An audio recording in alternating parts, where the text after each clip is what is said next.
नमस्ते दोस्तों, उम्मीद है आप सब लोग बहुत अच्छे होंगे।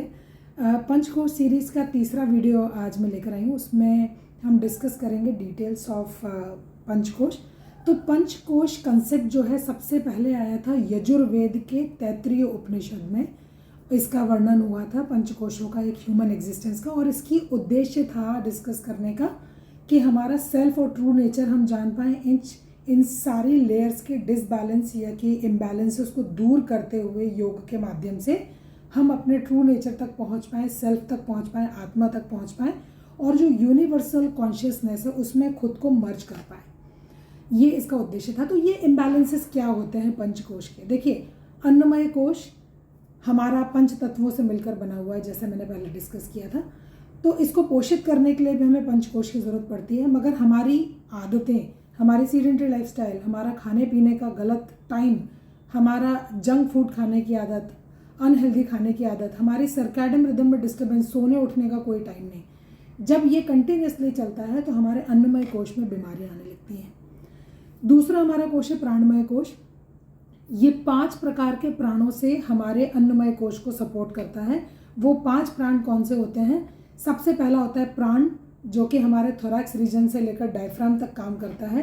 हार्ट की पंपिंग, ब्लड का सर्कुलेशन, लंग्स की वर्किंग, हमारे ट्रैकिया, फूड पाइप का रख रखाव, ये सारी चीज़ों का ध्यान रखता है प्राण नाम का प्राण। दूसरा होता है अपान, जो कि सारा एक्सक्रीटरी सिस्टम का काम करता है, यानी हमारे नेवल से नीचे जेनिटल्स तक, और डिलीवरी या मेंस्ट्रुअल फ्लो, ये जितने भी प्रकार के एक्सक्रीशंस होते हैं हमारी बॉडी में, ये डाउनवर्ड फोर्स से वो काम करता है।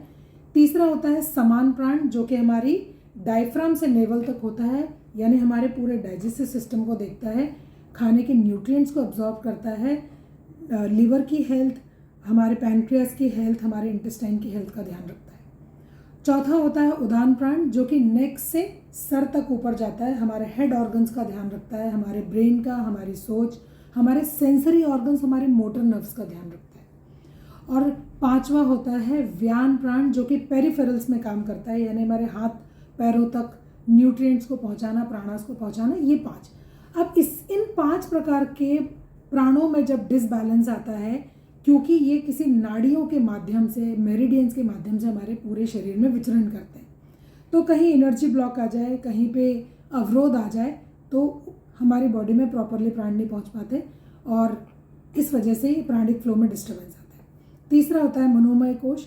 Negative thoughts, ill feelings, continuously repeated disturbing thought दिमाग में आते रहना, ये मनोमय कोश में डिसबैलेंस लाते हैं। इसलिए माइंडफुलनेस इसके लिए एक इफेक्टिव तरीका बताया है मनोमय कोश के लिए। चौथा होता है विज्ञानमय कोश। कंटिन्यूसली बैड कंपनी, बुरी चीज़ों से एक्सपोजर, नेगेटिव चीज़ों से एक्सपोजर कहीं ना कहीं आपके बौद्धिक स्तर पे असर डालता है, और जब ये चारों प्रकार के कोश डिस्टर्ब रहेंगे, डिसबैलेंस रहेंगे, तो आनंद की अनुभूति तो संभव ही नहीं है।